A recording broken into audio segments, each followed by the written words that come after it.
Okay, so this is another, welcome everyone. So this is another lesson in the kind of Beluga specific side of things.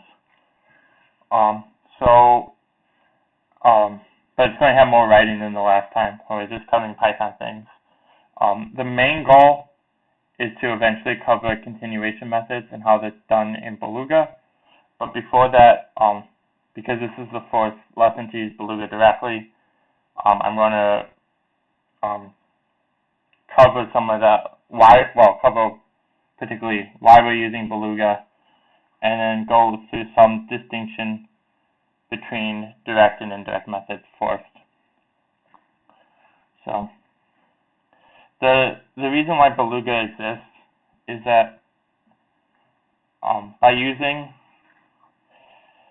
the additional information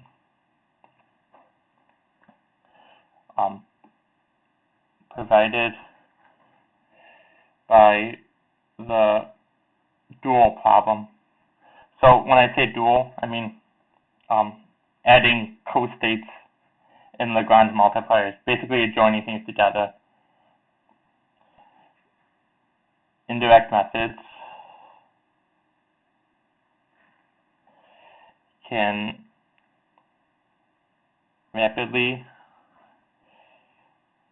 generate high quality, and when I say high quality, I mean compared to the other optimization methods, which also can make high quality solutions, but I think ours are better. And you can show that too. So we can generate high quality optimal trajectory solutions. So that's kind of the mission of Beluga. So, and in that regard, Beluga is, I'm going to be kind of cautious, one of a very few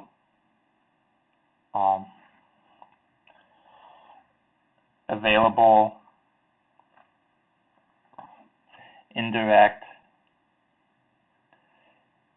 general purpose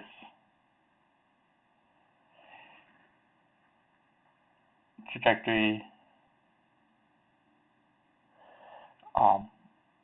optimizers. So the reason I say one of the very few, there's others that are cited in literature, but I haven't been able to find them available to the average user or even available to buy. They tend to exist in labs. There may be another one out there, and then some other ones that I can think of one or two that are available, but they're not general purpose. So we kind of hit both general purpose and being indirect and being openly available. There might be one out there that I don't know of, so that's why I'm being kind of vague there with the very few. So I keep saying indirect and versus direct. I covered this briefly in the last, I believe in the last lecture, but I'm going to go more in depth into that. So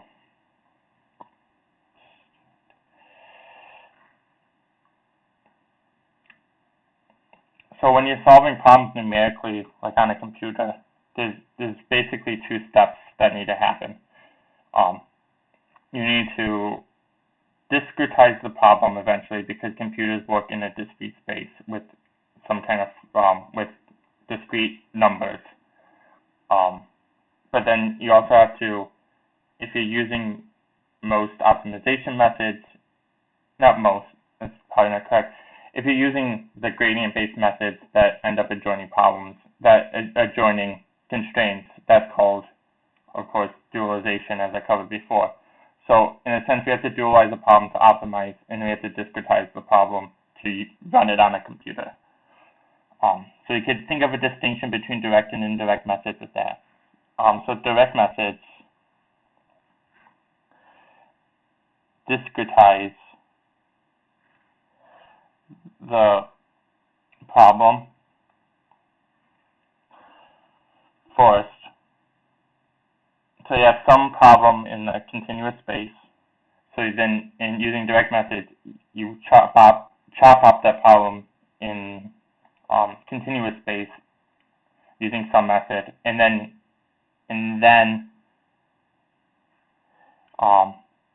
you so I'm talking about direct methods. Direct methods discretize the problem first, then optimize the objective directly, and this is where the direct comes in, directly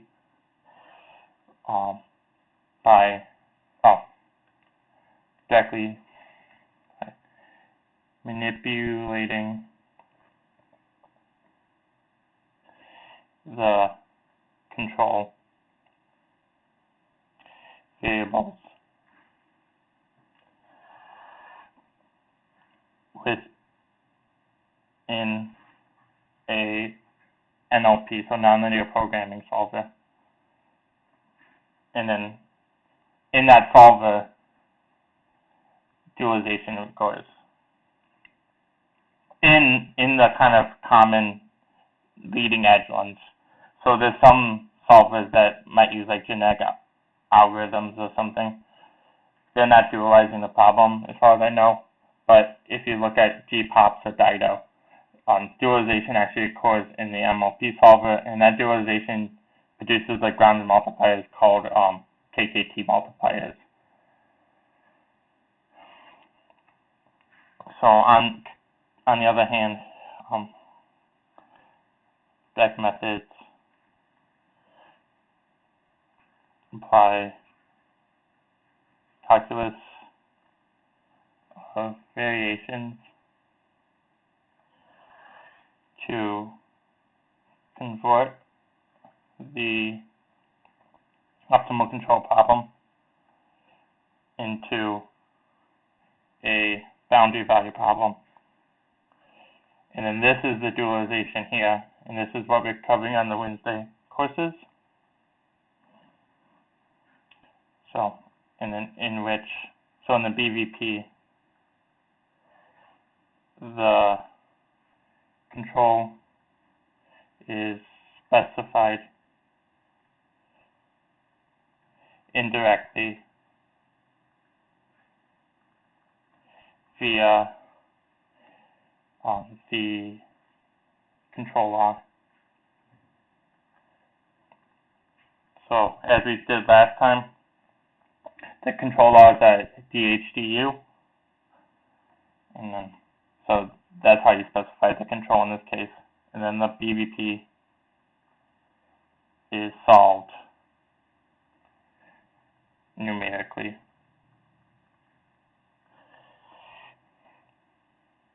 through a BVP solver. Okay. So, yep.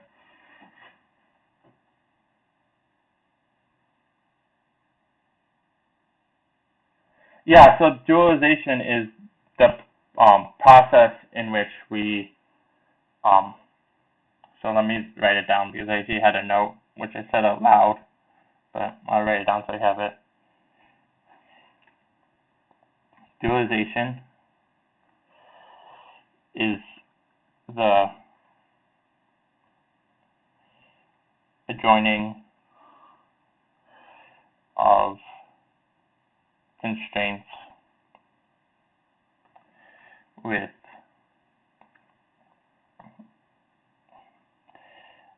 adjoint variables. So this is, so in a way, when I say dualization, you can also swap that out for optimization too. But in the case, it's dual because here you have your Lagrange multipliers. You also have your KKT multipliers, which are a type of Lagrange multiplier, and then you also have your co-states. So what we did in the last class, in the last lesson, that we're dualizing the problem, and it's called dual because if you remember from the last lesson, we had a costate for every state. So so for each state you have its dual, its other, which is the costate. And you can kind of picture, so this is a graph that actually Mike Spirapani, who was at Purdue, liked a lot, and this comes out of work into the pseudospectral methods. So if you have some problem, which is this problem sigma, this is our OCP. We have two things we can do. We can go the indirect route and map that to some problem lambda, and this is a BVP, and this is through dualization. And then if we want to solve this numerically, we could discretize it. And then we get some lambda n, where n is the discretized BVP. Because you still have to solve the, you still have to propagate the equations of motion. So you have a discrete number of unknowns in the beginning and the end of the BVP, but you still have to discretize, propagating the states in between. But then when that converges, that maps back to the BVP, the initial BVP, which then we can go back to the original OCP and solve our problem. Then, so this is the indirect way. Goes around this.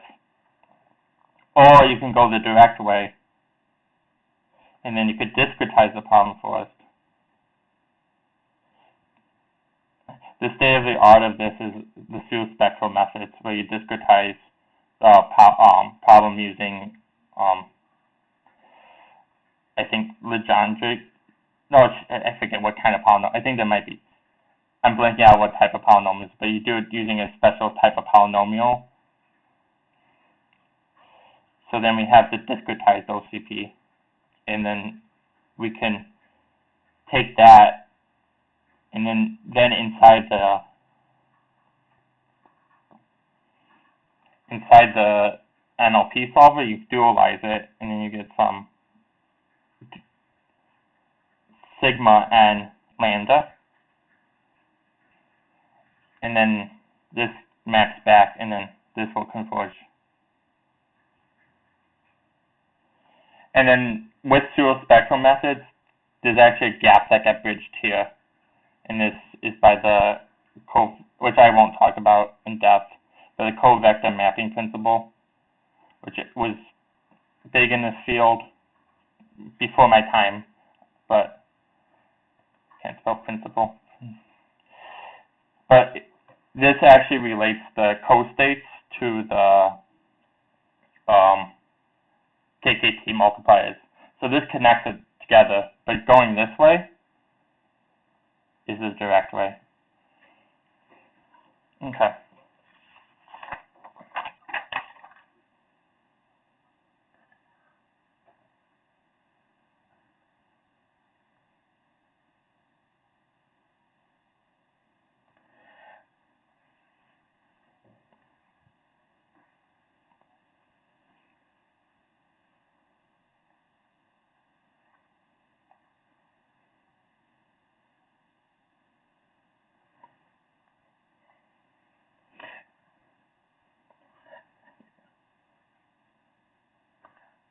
Yeah, thank you for that. I forgot, because I took a numerical methods course relatively recently, so in my brain it's different types of polynomials, and I blanked out on which one. But thank you for filling that in.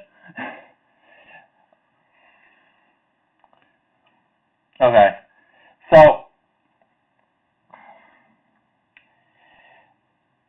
direct methods have been dominant since the advent of sufficiently fast computers. So if you're solving something by hand, you don't want to discretize it into all these little nodes because people, you get a really big problem that comes out relative to the one you had before, and it's harder for people to handle a large number of constraints and a large number of variables. But people can also think in continuous time. On the other hand, computers do well with a lot of simpler problems, and they work in discrete space. So kind of once you're working with numerical computers, the obvious way to go was with the direct methods, and they built those out a lot using culminating in the pseudospectral methods and the covector mapping principle and everything. So direct methods are naturally easier to use solving numerical problems, and then there are traditional difficulties with indirect methods.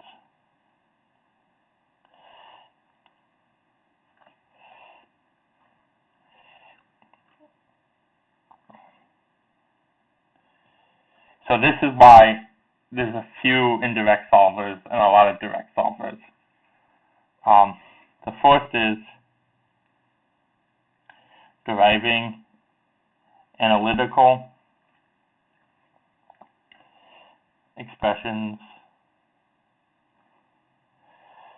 for complicated nonlinear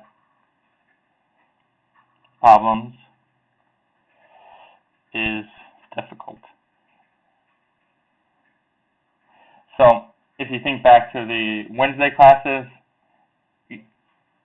you have to think about doing that kind of math and more complicated math before you solve any problem numerically on complex problems. It's not kind of daunting. You need special education. That's one of the issues. The next issue is the region of convergence.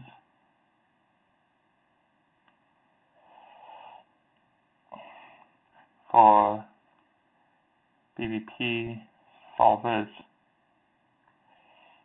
is, I'm going to put can be very small, especially considering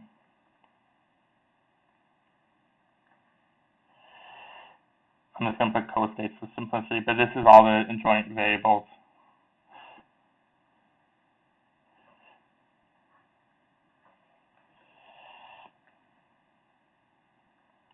Can be difficult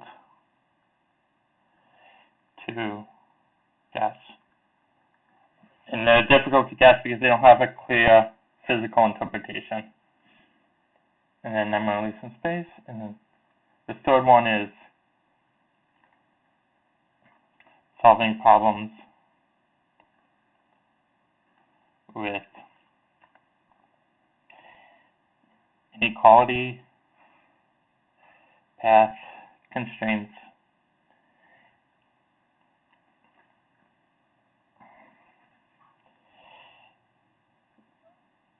And this actually, let me finish my sentence, requires knowing the sequence of constrained and unconstrained subarcs beforehand.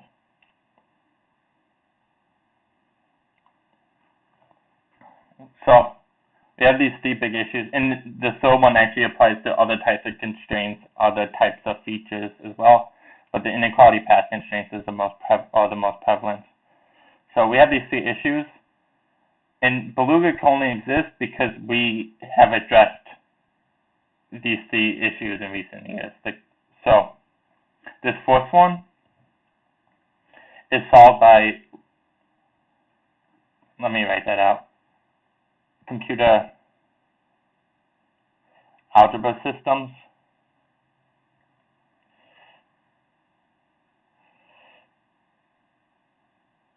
And then I'm also going, so this is something like, if you use the symbolic engine in MATLAB or Mathematica or Maple, or in the case of Beluga, SymPy, those are programs on the computer that can handle algebraic symbolic math.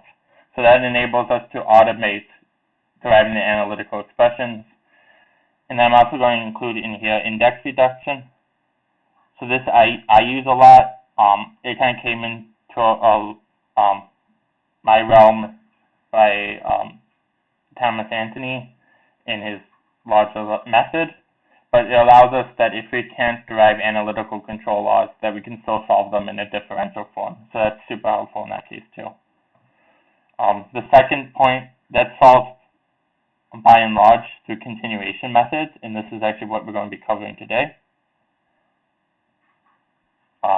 And then number 3, this is solved by methods like UTM, and I'm going to call them other phase-less methods.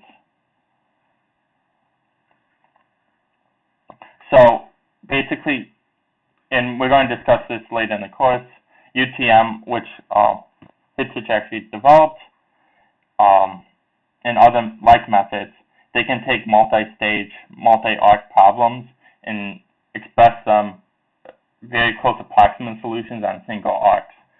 So that makes problems falling into the number 3 much easier to solve. So that's why Beluga only exists in the past 5 years or so and not beforehand. Okay, so let's look at continuation methods.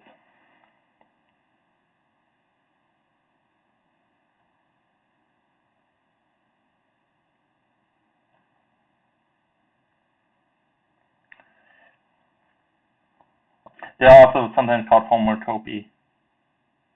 Sometimes you see that homotopy in front, and sometimes you see just homotopy methods, but I'm just going to shorten it into continuation methods. So it's based on this. It may be practically impossible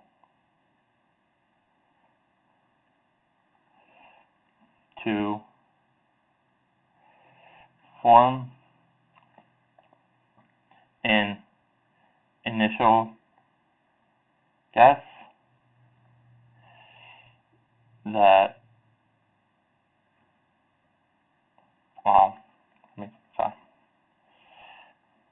for a complex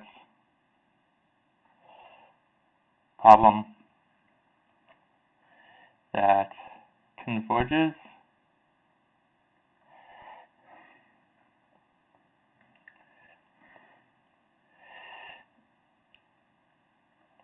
so let me just start by there. And this is in the BVP solver. But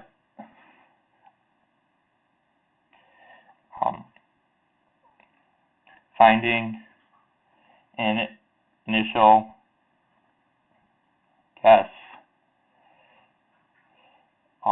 to a shorter / simpler / unconstrained, etc. Really here. It just has to be a like problem.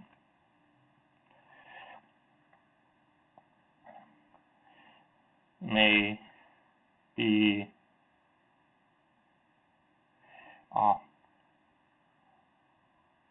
relatively easy.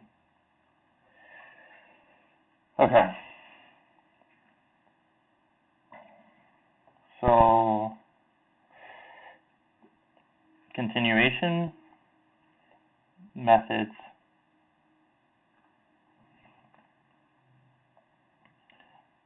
allow the transformation solution of a simple solution to a complex one by gradually evolving the problem and using previously obtained solutions as future guesses. So, let me say for neighboring problems. Okay, so let me draw this out a bit. So this is actually going to be similar to an example I'll show near the end of the lesson today. Let's say we have like the hypersonic problem that we're considering, and I'm just considering myself in a plane. So this is an altitude, and this is a downrange angle. And the solution we ultimately want looks like this, and then this hitting the target we actually want. But this solution is way too hard to get. So instead, we start just propagating, solving this problem here, this small one. And then we use this solution, this smaller solution, to guess to this problem. And we use that solution as a guess to this one. And then maybe you can see. So then we finally reach the ground, so we can push it down that way. Then we can push it across this way. Then we might get that solution, that solution, that one, and then finally the one we want. So by feeding the last solution as the guess for the next one, we can build out pretty large, complex, constrained trajectories relatively easily. This is not moving for me. So let me just go to the next page, I guess. Okay, and then before we look at Beluga, isn't this moving at all? I'm going to make a simple flow chart. So, of Beluga, so let me label this.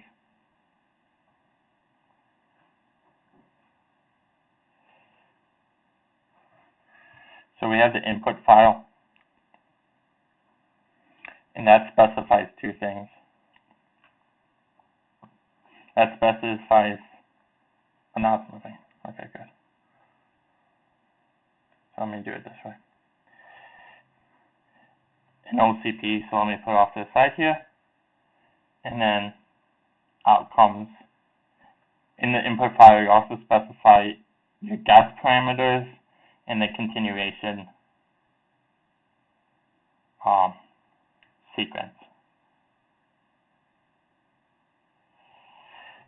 I did not this. Yeah, whatever. It doesn't matter if I spelled it correctly. So then Beluga goes through some symbolic optimization. So this is where the computer algebra system comes in. In this case, it's SymPy. And in a future, but in a future lesson, I'll go through what it does in depth. But out of that comes the symbolic BVP. And then because we're working in Python and we want things to be fast and faster than Python does natively, we do what's called just-in-time compilation or JIT compilation. So this turns our symbolic problem into a compiled numeric BVP. And then we feed, so this contains our boundary condition functions as well as the equations of motion. And this feeds into a BVP solver. Okay. And then let's solve this continuation method. So then we have basically a class that's like a continuation handler. And I'm feeding in the guess to that too, because that kind of specifies the force solution. And then this tells the BVP solver, it gives constants which define the problem, and guesses, and a guess, which for the first time is an initial guess. And we evolve the problems by and large, and what's built into Beluga is by you specify constants, and by changing those constants, you evolve the BVP. And then this BVP solver, hopefully it converges and spits out a solution. That solution goes to the output, and then also goes back in here. And then from that output, from that last solution, you have the guess for the next, and then you also modify the constants and the other things for your continuation sequence. And then once it's done, once this has gone through its entire cycle, then you just collect the output and have the solution to your problem.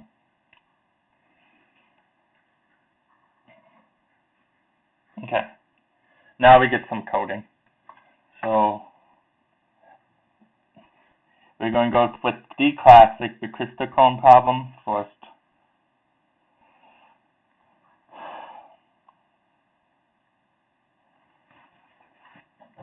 So the crystal means low, and then cone comes from like chronos time. So it's like the minimum time problem.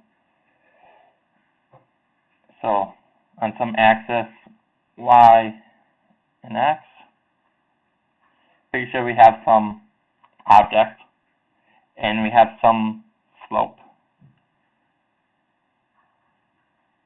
And then there's gravity that pushes down.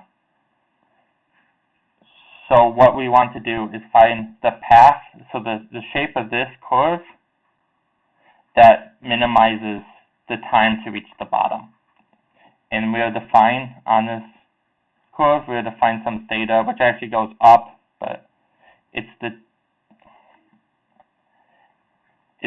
theta is the angle between the horizontal and the slope. And the theta is actually going to be our control. So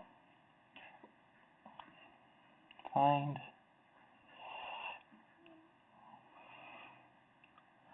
shape of slope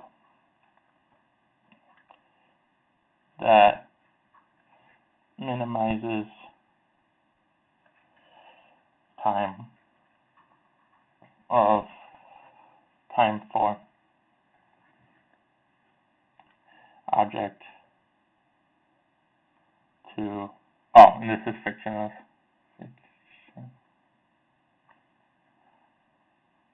Reach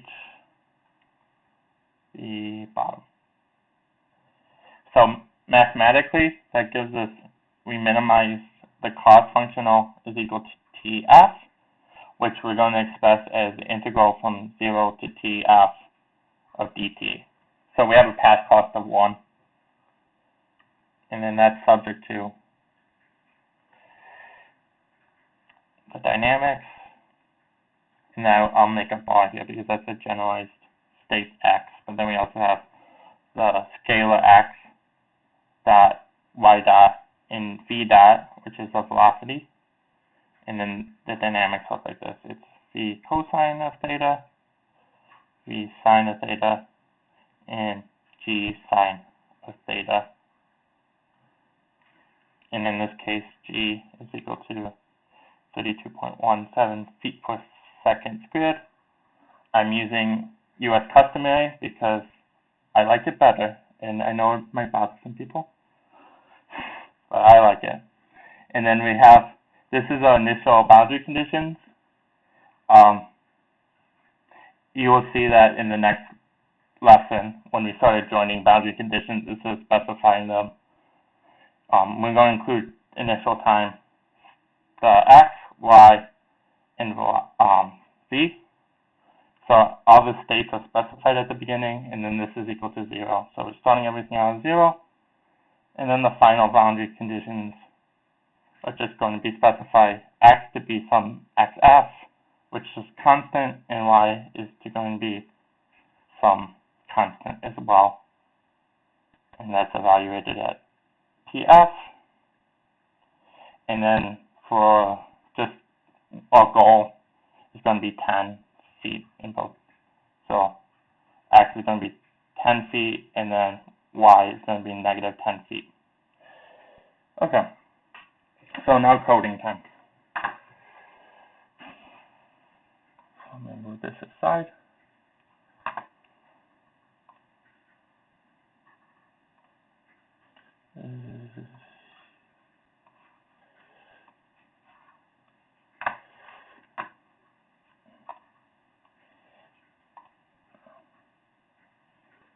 Okay, can everyone see that? This is Python. Let me actually make this text bigger. So sometimes I get the question from people who haven't worked with Beluga, like how do you interface with Beluga?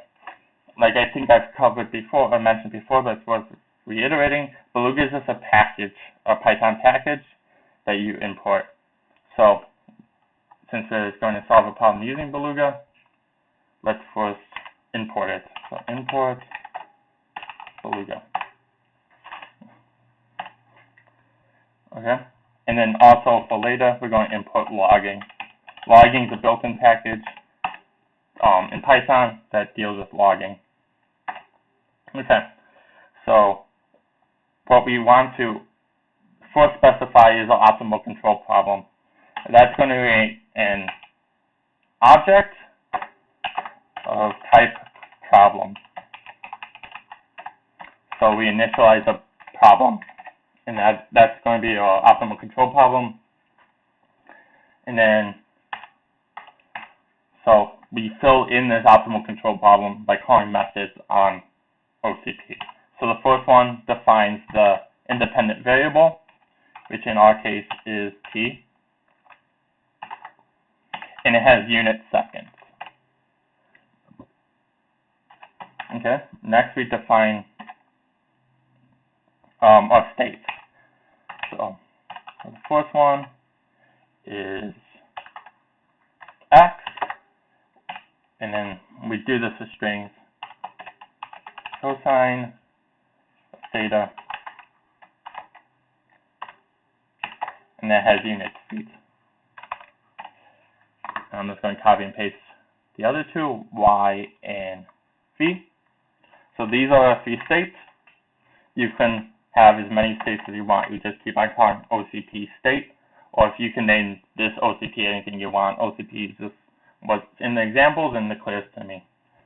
So we have our independent variable or states, and then we have to define the control. And then our control is theta.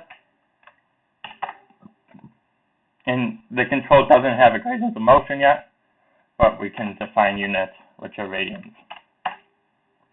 Okay. And now, in this, we have the constant g, which is, so I probably should have typed it out, but we have OCP constant, named g, which its value is negative 32.17, and that's feet per second squared. We need two other constants. We need the constant in the boundary constraint function. So the terminal boundary constraint. So I'm going to define a xf. In this, and I'll point out later, actually it's important when you're defining these, if you want them to be updated in an automatic way when you generate the initial guess, they have to be of the form x, so the state underscore f. So that allows when you use an automatic initial guess generator that it knows that this should be the final x value. And then that's also in feet. And then we do the same. We do the same for y as well.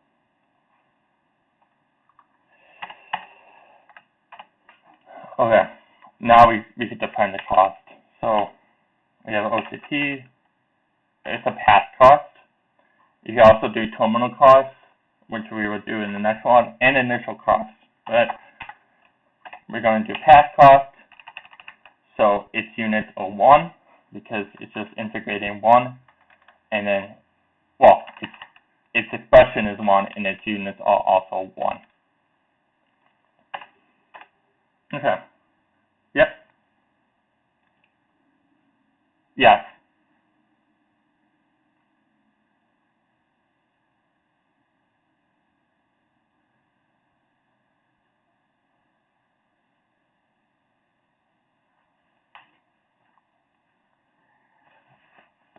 Yeah, so Beluga doesn't care. So we actually, it's programmed, so SymPy, because this gets passed to SymPy, so what happens is the strings are converted to symbolic expressions in SymPy, and SymPy recognizes the caret as exponentiation. And a lot of the examples have been developed over time and kind of copied and pasted and developed from when we had a MATLAB in precursor to Beluga in MATLAB. So sometimes the examples were formed when people saw carets and used carets instinctively. Beluga actually doesn't care when it's in the string section. I switched it to double asterisks because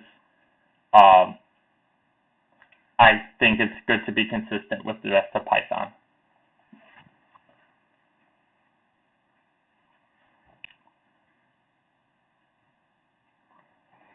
So yeah, when path cost is 1, it could be unitless. There's also a convention you see in some of the examples where it's just typed out ND, so like non-dimensional. And you'll see after I specify the initial and terminal constraints, when we specify the scale, radians is actually going to be unitless too. So, and I guess how about I explain how scaling works now? So let's put that in. So let's specify the scaling. So we have OPC.scale, and then I'm saying that feet is equal to y, so seconds is equal to y divided by v, and radians is equal to 1. And 1 is just unitless. Always just be seen as unitless.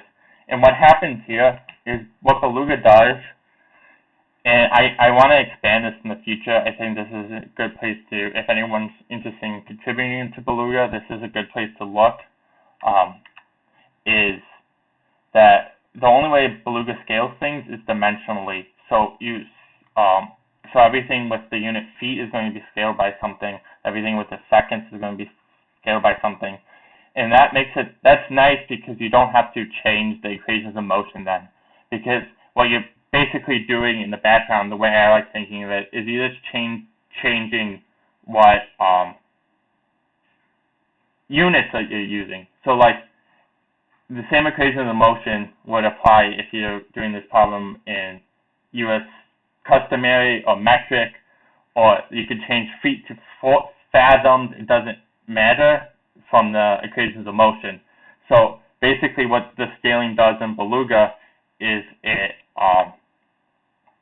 it makes new units for you. In this case, everything that's a foot, the new unit's going to be based in y. So like the maximum change in y is going to specify what the new unit is that's in the length dimension, or like whatever foot is. Likewise for seconds. And so you have to make sure that what you put in here is dimensionally consistent. But it's y divided by v, which gives out seconds. So we're going to define our seconds in Beluga as y divided by v and scale all the constants and whatever else we put in there accordingly. And then radians are hard because you can't scale radians in the current way you do things in Beluga, because when you put something like a cosine or a sine expects no dimension, because if you feed, that's why you have to have a different degree sign or a different radian sign in programming languages, because you can't feed the same numbers in. So radians is kind of stuck as being 1. And then you could add whatever you want. Like if you have some problem that has pounds, you can say pounds is equal to, and then whatever, mass. And you'll see that in the next problem. So let me go back up here and do our constraints. So does that make sense to everyone? The scaling thing?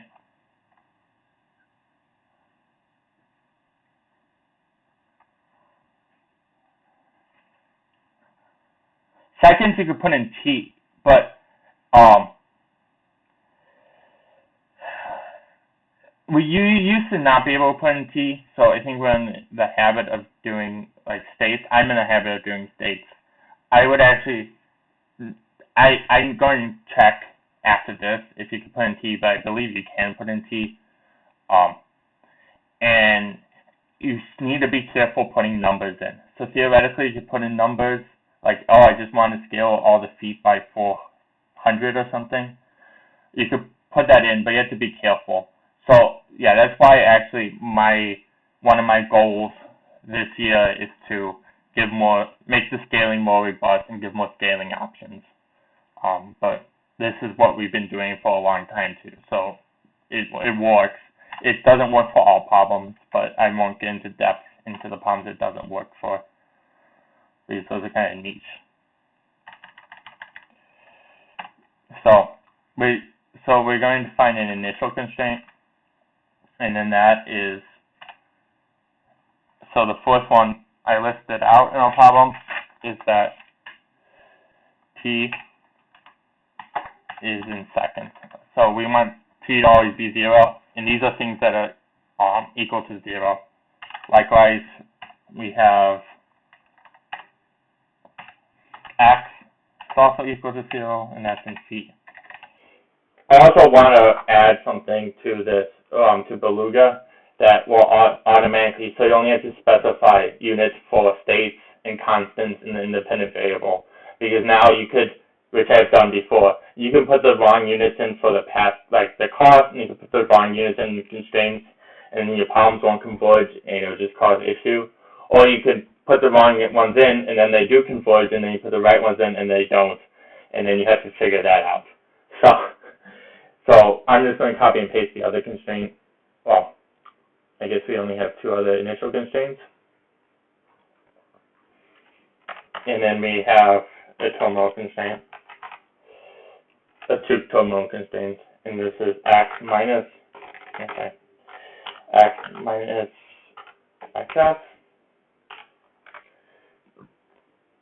And then that's feet. And then the other one is the one in y.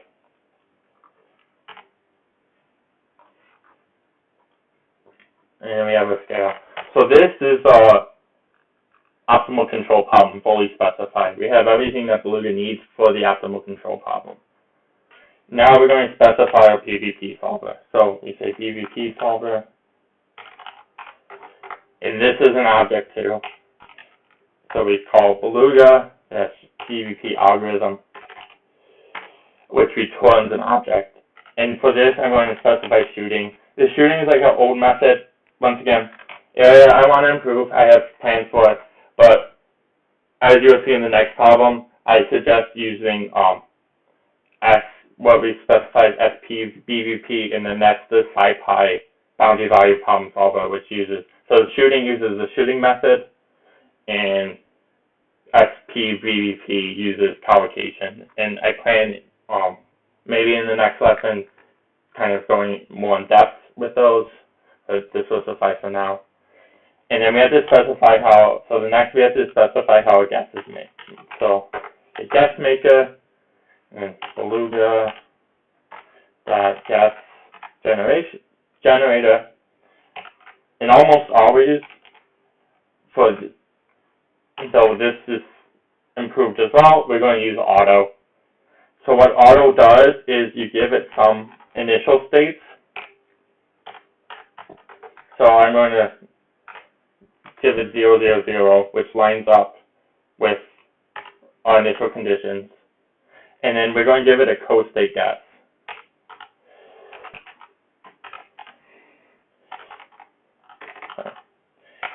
And you could specify, if you want all the code states to be the same number, you can just put a single number, or you could put it in a list. And then, so this is always going to be in the order. So 0, 0, 0 is going to be in the order you specify them, the states, and the code states will be correspondingly in the same order if you choose to put a list in. But this problem is fairly easy, so we don't have to do that. We're also going to specify a control guess.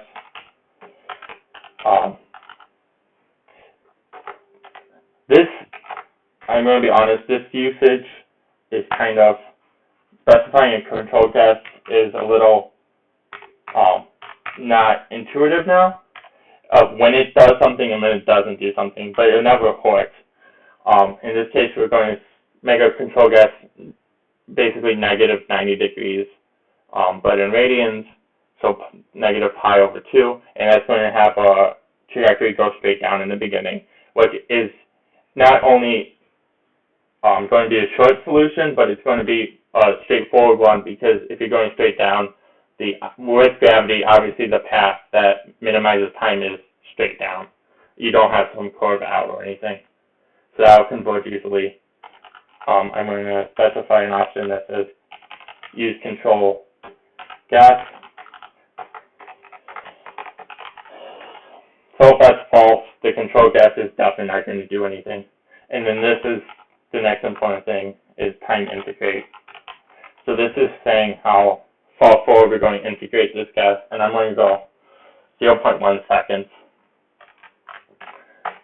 You guys see converged because the Chrome one with a longer time, but because I want to show the plots that show kind of how continuation works. Not necessary, but helpful. I'm going to add a logger. So beluga.add logger, and I don't care about the log file, which you can see up here. I'm just going to care about what displays. So I'm going to specify as logging.info. That's why I imported logging up here. That says it's going to show basically the progress of the continuation method, but it won't show details. If you want more details, you can say debug here, and that will give a debugging output.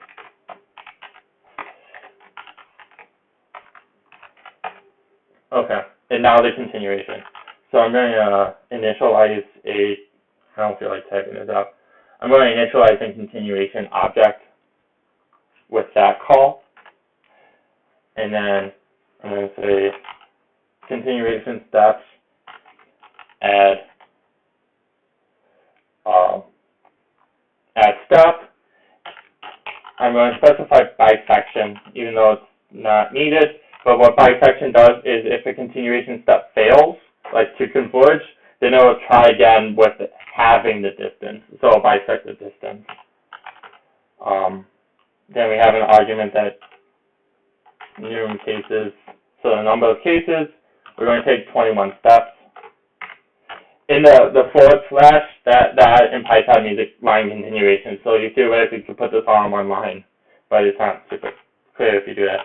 I'm going to say constant, and then so next we specify what we're changing between steps. So the way so let me just put it in and then I'll explain it.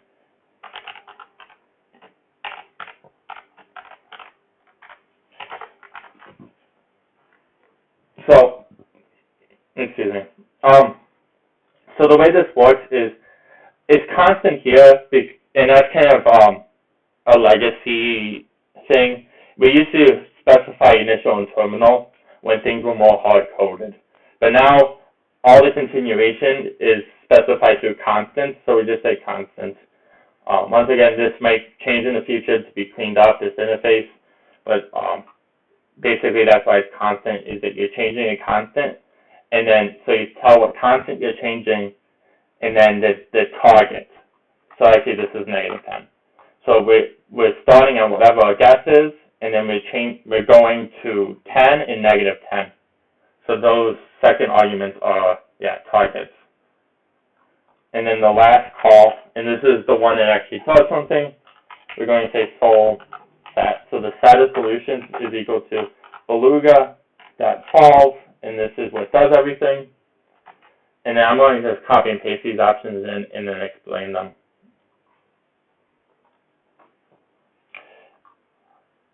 So we say what we're solving is the optimal control problem, OCP. Our method is indirect. There's also a differential geometry method, which you won't be using unless you know what it is, and if anyone's interested, I can explain more in detail later. I'm saying that BVP algorithm I'm using is the one we specified with BVP solver. The steps that we're taking are from this continuation steps object. The guess generator is the guess maker object. We're auto-scaling, so that's true, so that does the scaling thing I talked about. Initial helper, that's why we were careful about the way we named the constants in the terminal constraint, because what initial helper does is when it does the guess, it doesn't matter what we set. So see how if xf and yf equals to 0, initial helper will go in and change these values to whatever the current x and y values are if initial helper is true. Then it does that based on the guess. And then save solutions here. It defaults to true, but if you keep it defaulted to true, it will save your solutions as just data.beluga. In this case, it will save the solutions as the crystal.beluga. And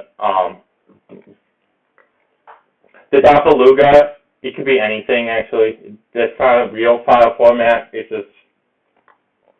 just reminds me that it's a Beluga file. And what it is there's a concept called pickling, or serialization, they call it too. What it basically does is you have your Python object, and it saves that as a set of bytes, or byte stream. So binary data. So let's say your Python object is binary data. And then that's the way we usually save files from Beluga.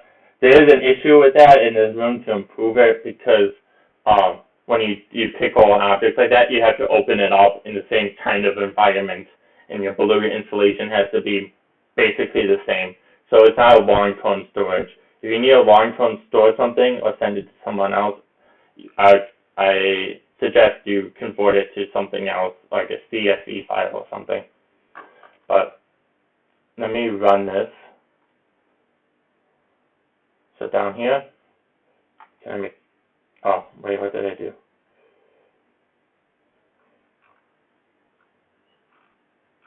Oh, this is just independent. That's what I get for typing things out. So independent variable is something that goes on in the back end. Independent is what you specify here. So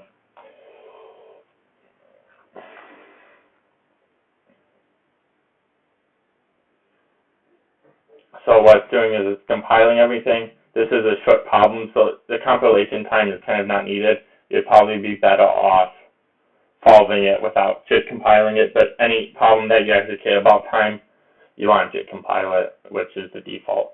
So it took 4 seconds. If you use a different guess, you can actually get it down to like 2 seconds. If you use the SciPy BVP solver, you can get it down even more. But this is acceptable for now. And then let's plot it. I won't go through this. Sorry?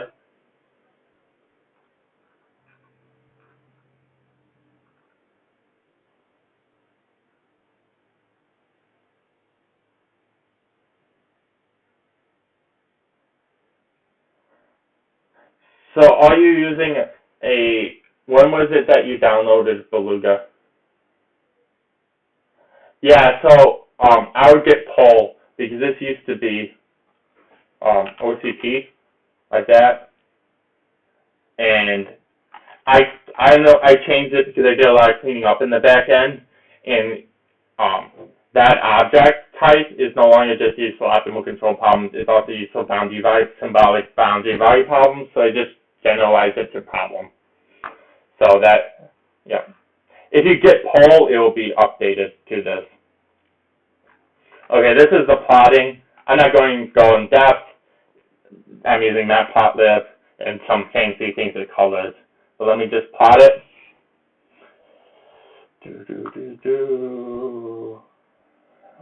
And hopefully it shows up in a second.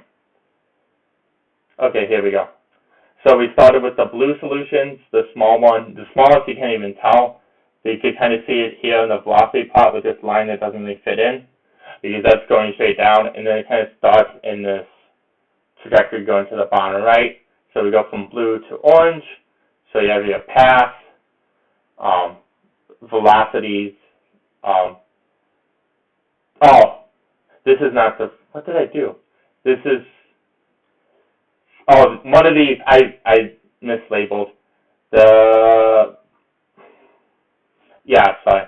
This one here. This is actually the angle, and then this is I should have checked this one out. Yeah, so this last plot is actually the costate for the velocity.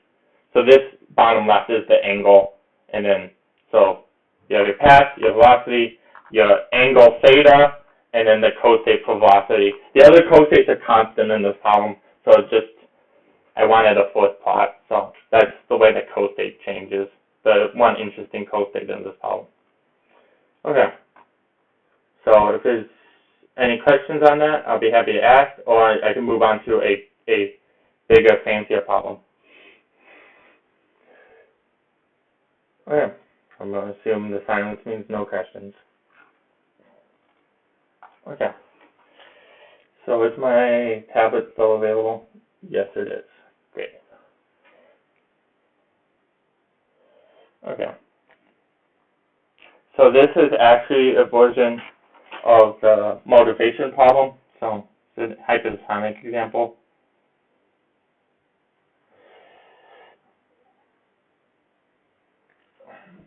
So it's just planar in this case. In this downrange is actually, we're working on a circular Earth, but it's easy to draw straight lines.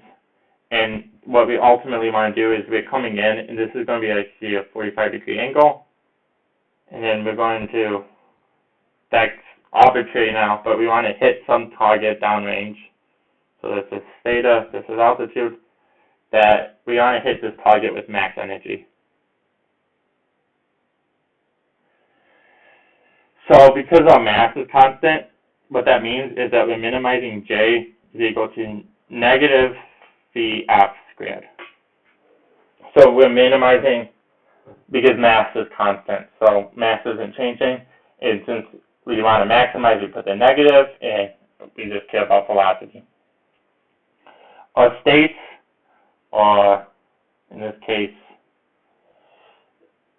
altitude, downrange angle, velocity, and flight path angle. And I'm not writing out the dynamics. You'll see them in a second, but it's a lot to write out. And then initial, sorry, the last problem, everything beginning is fixed. So time is fixed, altitude is fixed, flight path angle, downrange angle is going to be 0, velocity is fixed, and flight path angle is fixed. And then you're going to have the terminal constraints. The only thing that's constrained there is that h minus hf, and I'm specifying this is hf is going to ultimately be 0, but we're going to do a continuation on it. So I'm going to include that hf there, and then some downrange theta is constrained as well. Okay, so let me close that. And then, so it's going to be the same process as before. Let me make this bigger.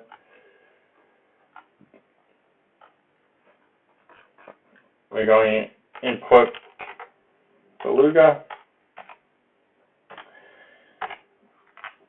import logging,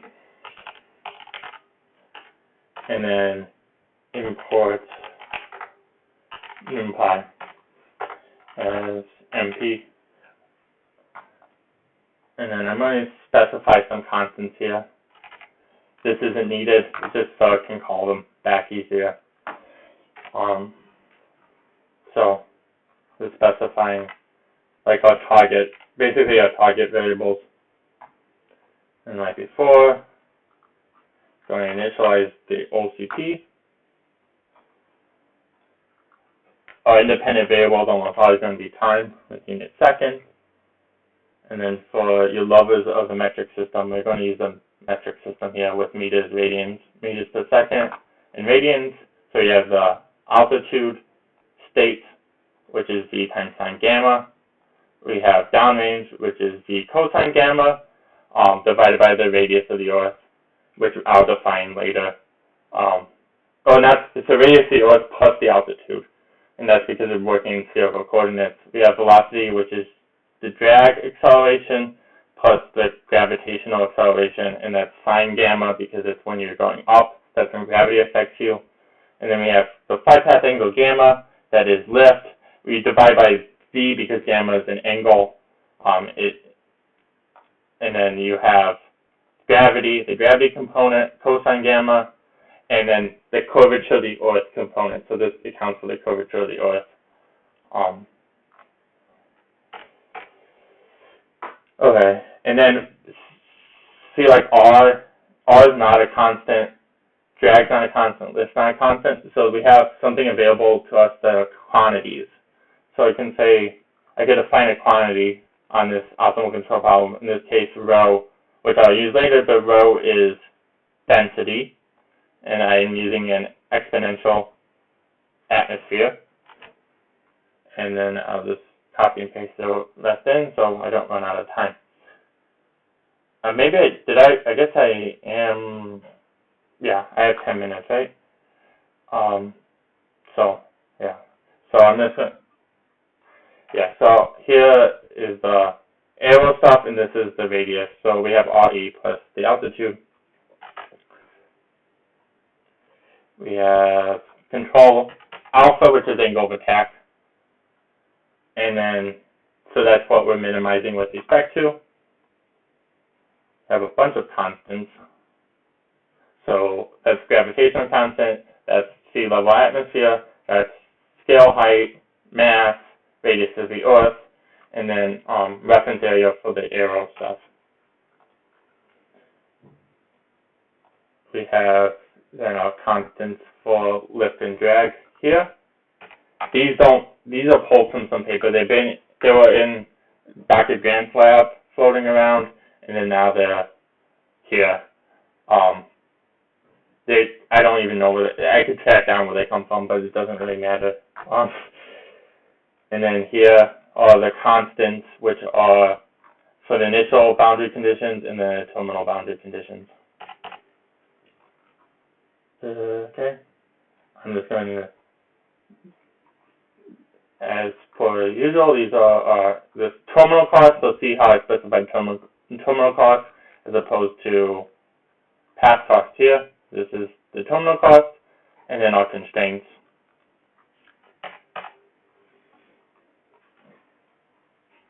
This is our scale. So we have meters.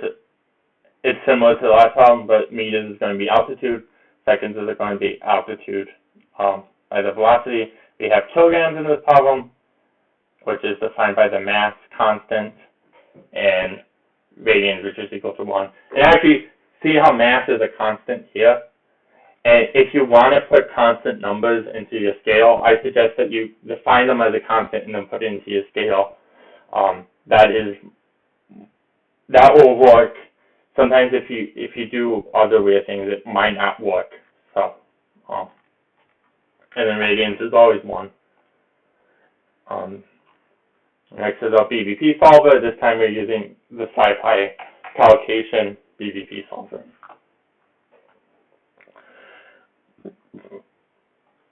Okay, our guesses are going to be defined the same way. So we have auto. We're starting at this. I have this same direction equals to forward because of reusing and modifying this problem over time. If you actually put reverse in here, I think there's at least one example in the Beluga examples that shows it. Instead of propagating forward, you actually propagate from the back, which is helpful if you're doing like a maximum range problem or some other problems that the back end isn't constrained very well. So that's to kind of make sure that you keep, during the continuation process, you keep your problem small. So you might want to do backwards integration. So that's what this direction means, but just keeping it forward. and then this is co-state gas. And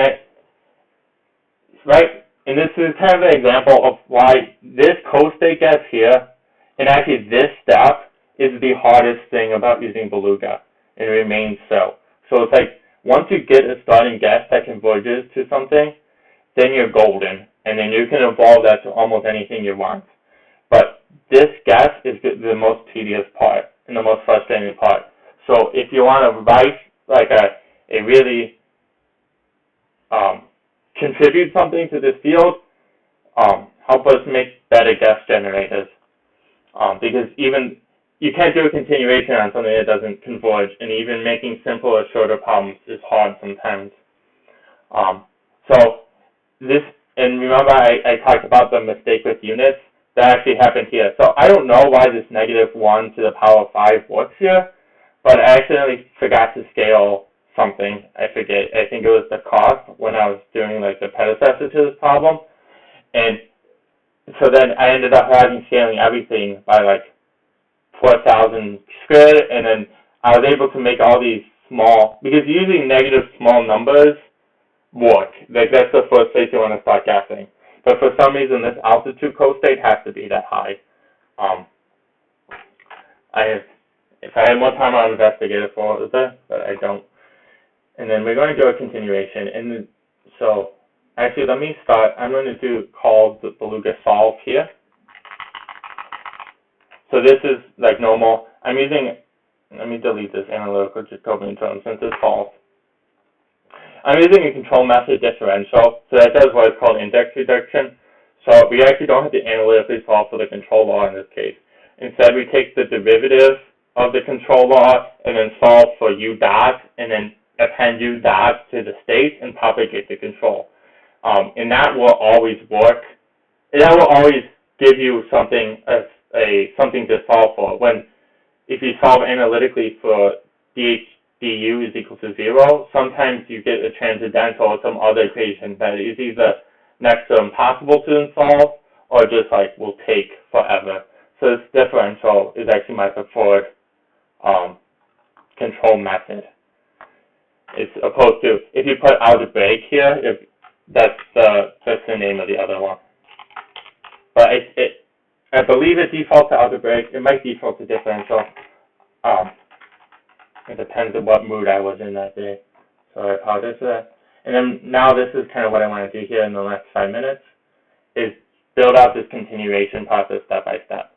So we're going to start from these conditions, heading 45 degrees down for 1 second, and now we're going to make it go to the Earth, to the surface of the Earth, and make our downrange angle, make it so we go 50 kilometers out.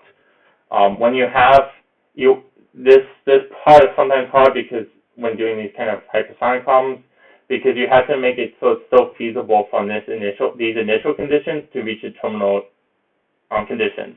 So since we're heading forward a bit, we also have to head forward a bit here, otherwise the vehicle can't turn as much. Sometimes for the starting angle, you might head straight down. That works, but then it sometimes also causes other problems. So for now, this is something that works. And my suggestion is when you find a continuation method that works, keep it as long as you can and just modify it later, because that's easier once you have something sufficiently big. So let me run this.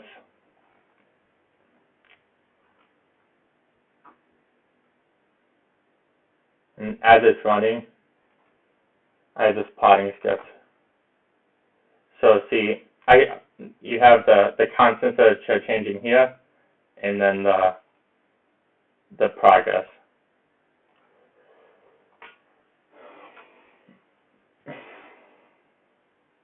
So this, I'm going to, I wish this was plotting quicker, but I think my GPU is being used. So we go from these cyan lines to this orange line. So we start up here, this short cyan trajectory, and we go to this much larger orange trajectory. And the fourth one's kind of a weird outlier. Oh, let me make this bigger. Sorry.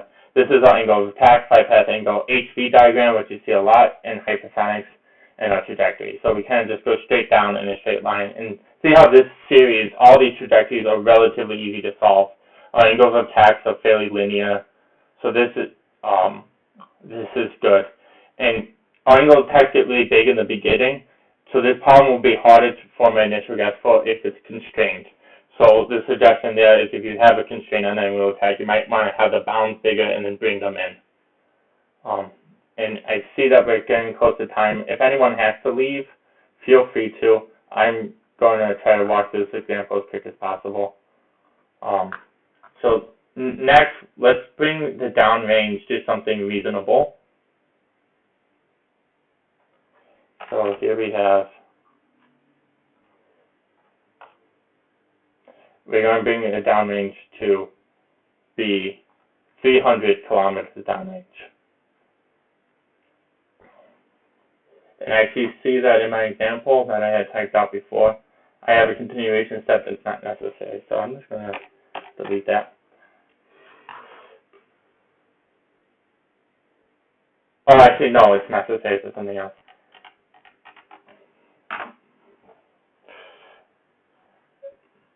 Yeah, once you solve this, actually, it's kind of what I originally planned to do, and then the other continuation steps are kind of extra. So you're not missing much if you don't stay.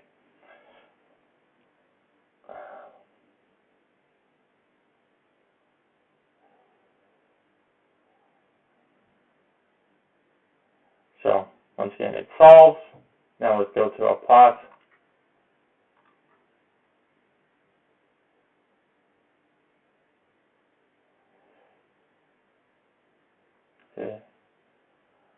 I think my GPU is being used in recording this. That's why it takes long to plot.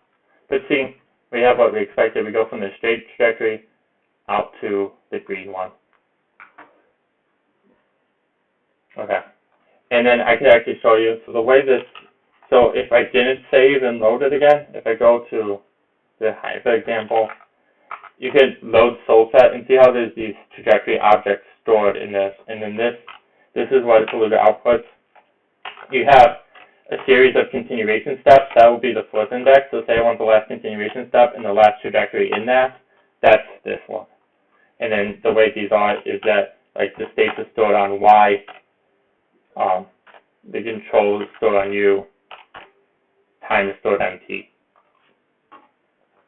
Okay. And then say we want to like study how a much longer trajectory. We're going to add these two. So this is going to actually, I set the up here, I have a flight path angle actually set to negative 2.5 degrees, so that's a pretty shallow flight path angle. And then theta F I have set to go way out to 2,250 kilometers.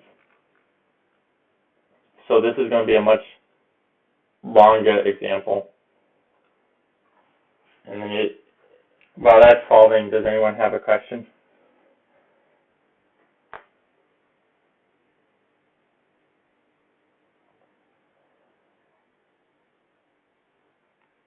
Okay.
Yeah, that would be great.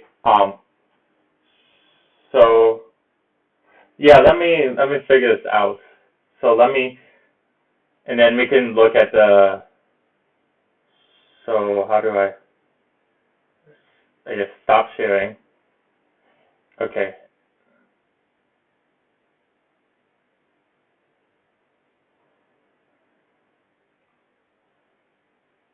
Yeah, hold on 1 second so I can put it on the um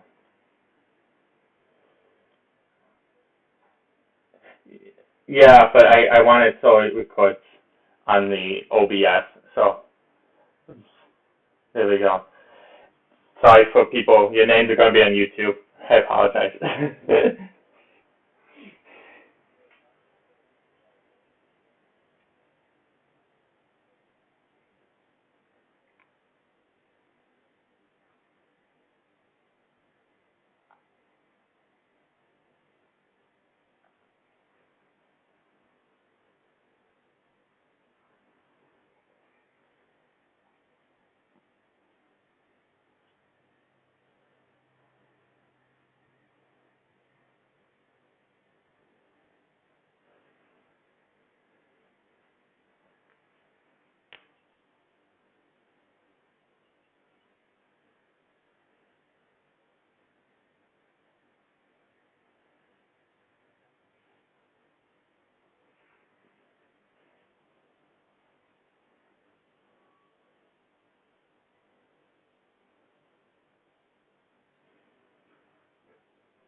Thank you for that.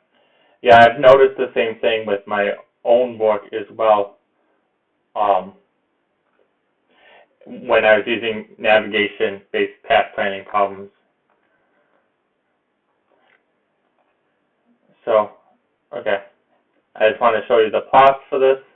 So and then we'll be done.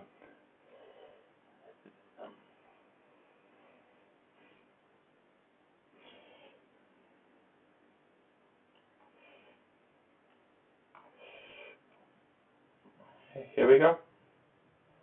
And so here's a lot of colors. But, so here's what we do. We start out, the orange to green is what we had the last time. And then we go from green to blue as we move up the flight path angle. So we come in a lot shallower, and then from blue to red is when we pull out the flight path angle.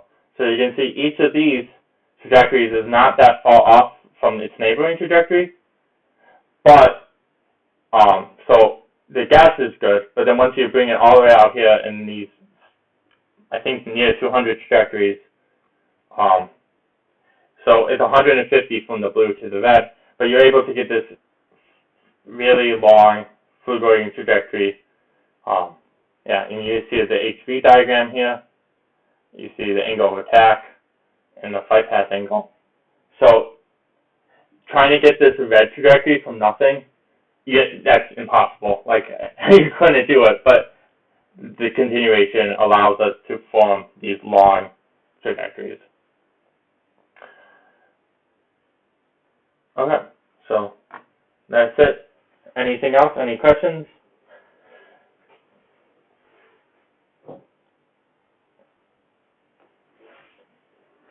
Okay. Thank you.